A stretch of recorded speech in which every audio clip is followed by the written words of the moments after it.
Thanks for joining us today for Jennifer Schaus and Associates in our Webinar Wednesday program. We are coming to you live from Washington, D.C.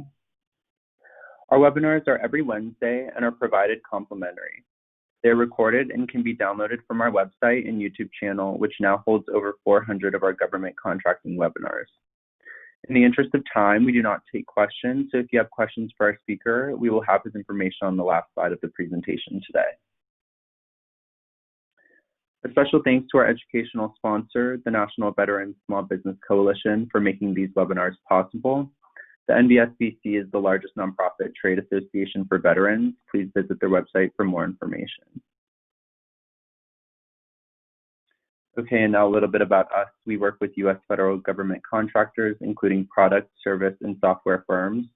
Our services range from market analysis reports to contract vehicles in compliance, and more information is on our website. We also have opportunities for your organization to advertise in our newsletter. We now reach over 21,300 subscribers, and this includes both contractors and government. Contact us for pricing information with the email shown on your screen. Please join us on Tuesday, December 1st for a virtual conference. You can see the agenda listed here, and the registration link is on our website under events. Please note that this is virtual. As noted, we now have over 400 webinars in our archives. As we continue to educate federal contractors, I would like to bring your attention to our webinar schedule for 2021. The full schedule and speakers are all confirmed. First up is a monthly series called the GovCon Live Q&A Cafe. This is a live webinar series held each month.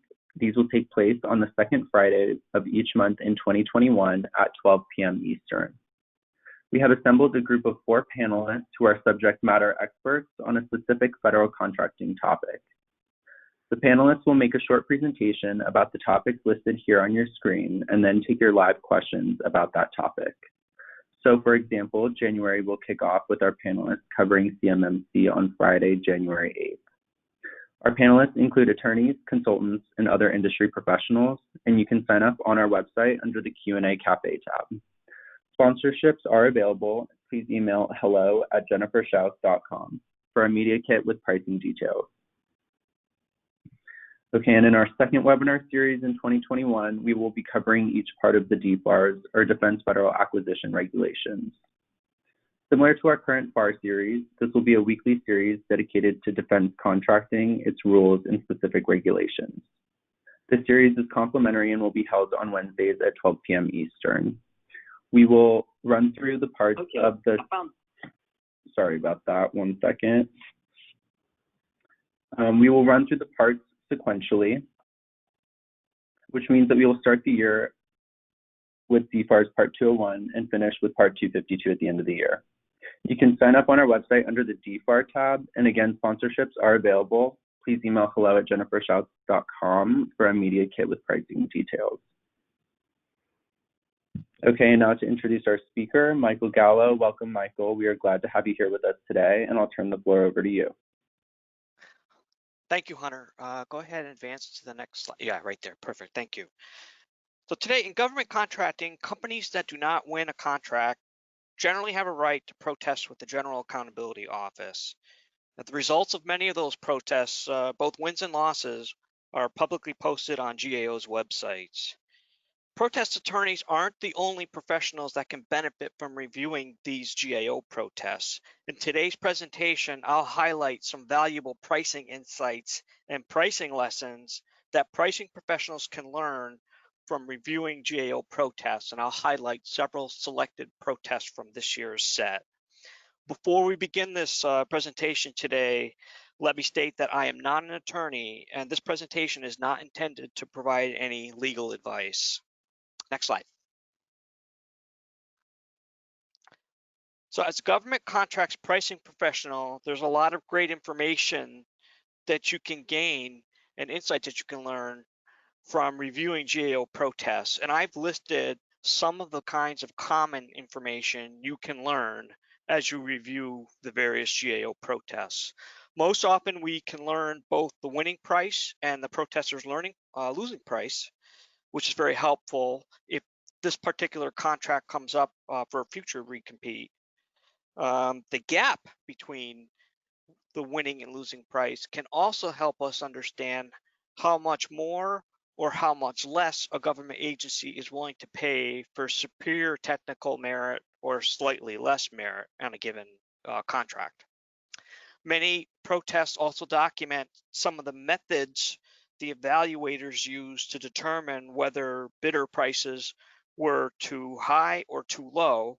And those protests might also shed light on how the government subsequently adjusted prices, if that was appropriate for that solicitation, to arrive at a most probable cost. So let's review some of the highlights from the 2020 protests. Next slide. So our first protest I'm going to regard as a low light for the year, and really a tragedy for this bidder. This particular solicitation, the solicitations language stated that if a bidder's labor rate fell 25% below 25% of the average rates, the government would deem the rate too low. So in the example, if the bidder bid $100, any rate that was $25 or below was going to be ruled as too low. This particular bidder followed the instructions in the RFP to the letter, and they ended up having labor rates that were deemed unrealistic. They were too low because the evaluator in their evaluation applied a range that was based on the average plus or minus 25%, which has a different range than what the RFP actually stated. So this bidder lost, and they protested to the GAO. The tragedy of this story for this particular solicitation was the solicitation language was flawed. The government really did intend to mean that the range that they would use to evaluate labor rates was supposed to be plus or minus 25%. Problem for this particular bidder was they didn't raise this issue that the government misapplied their own RFP language in a timely fashion. So the GAO threw out the supplemental protest. And unfortunately for this bidder, had they carefully read the Section M evaluation criteria carefully and asked the question, is this right? They would have had an opportunity before the proposal submission to clarify what the government's true intent was for the evaluation. So this is unfortunate for this bidder, and an important lesson to always clarify any potential pricing ambiguities before you submit your proposal. Next slide. Our next protest is unfortunately another kind of tragic story. Here, the prime contractor's proposal was deemed non-compliant because one of their subcontractors did not submit the required indirect cost information. This is a tough loss because subcontractors generally don't share sensitive information like indirect costs with their prime contractors, and instead, subcontractors submit that information directly to the government, either in a sealed package or directly to the government. It's vitally important that prime contractors ensure that their subs, especially small business subcontractors, fully understand what's required in these cost and pricing instructions and iron out any of these potential issues ahead of time. And for the primes, as a best practice, I always recommend the subcontractors prepare a sanitized cost volume and submit it to the prime, regardless of whether or not the government requires it to do so, and that prime actually review those documents to have an extra check to make sure that the sub is going to ultimately submit a compliant proposal to the government. Next slide.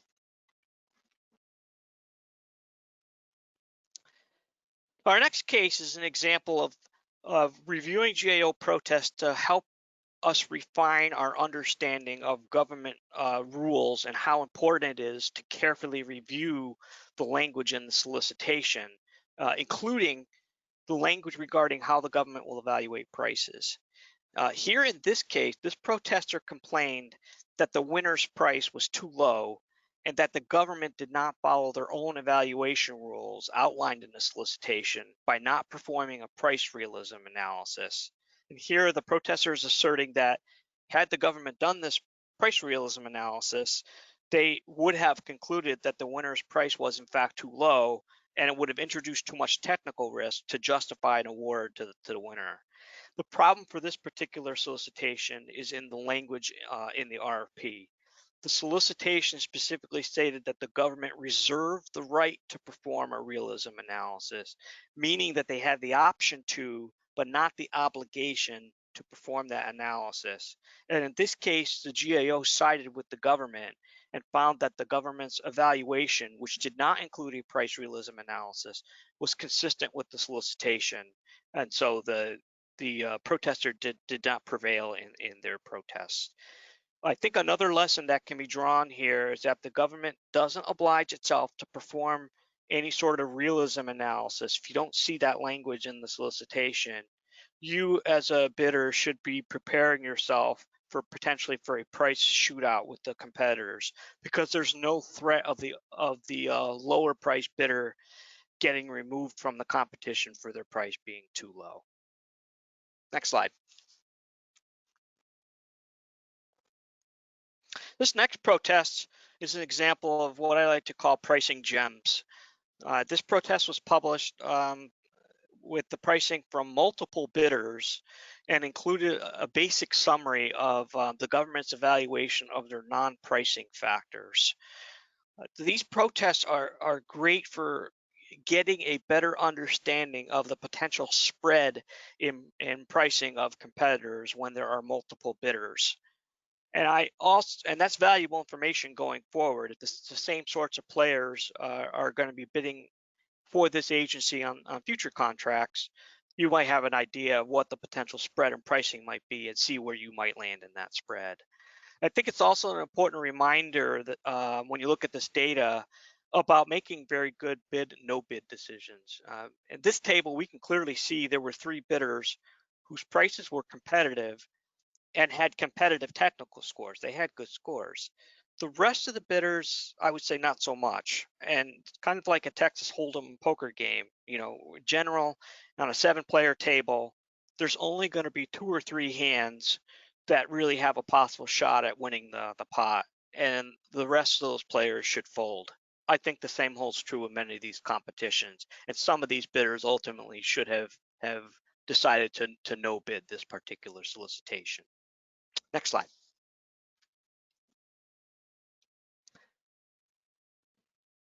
So protests are a great way to glean insights also into the government's evaluation methods, as I mentioned earlier.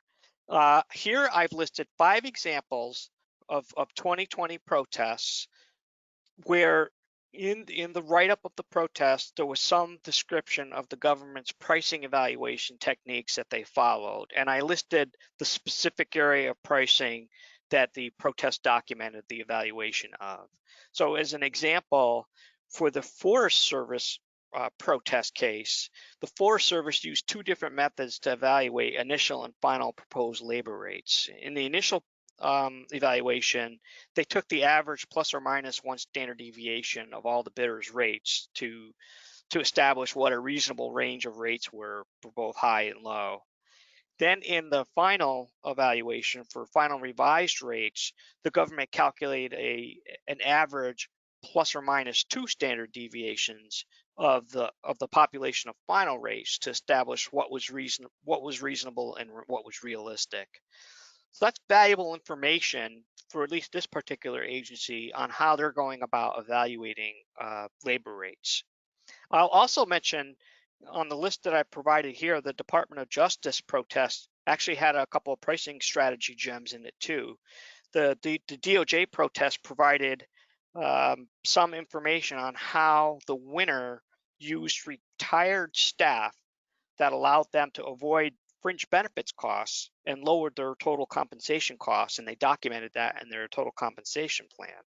So in that particular case, they managed to get a more competitive price, and the government bought it. So not only are we gleaning information on how our competitors might be formulating their pricing, we're also getting a better understanding of what the government may or may not find acceptable. Next slide. Here I want to highlight, there we go. Here I want to highlight several examples of competitions where the lower price competitor did not win. And the government, in fact, made an award at a higher price because they were willing to pay for superior technical management and past performance capability. And you can clearly see on this table some of the price differentials were substantial. In the one case, the government was willing to pay a premium of $600 million over the next, or I should say over the protesters' bid. There were probably other players in there as well. And then in percentage terms, there was an example of the government willing to pay 57% price premium over the protesters' proposal. So these are great examples and a good reminder of it's not always the case that the government's looking for lowest price.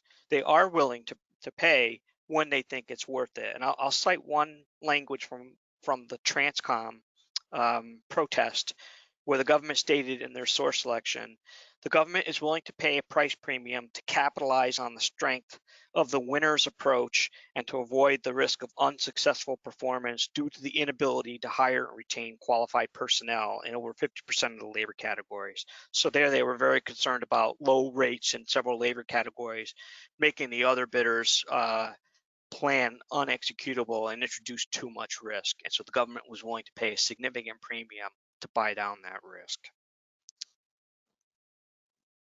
Next slide. Final slide.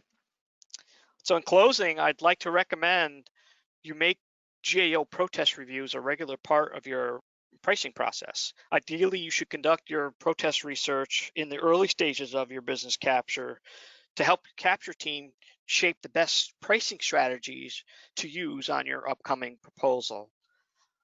This concludes my presentation today. Thank you for attending today's webinar. Hunter, I'll send it back over to you. Thank you, Michael, for a great presentation and sharing your time with us today. And thanks to everyone who joined us. The recording will be on our website and YouTube channel within the next 24 hours. Please join us this Friday as we cover each part of the FAR, and join us next Wednesday for more hot topics in federal contracting.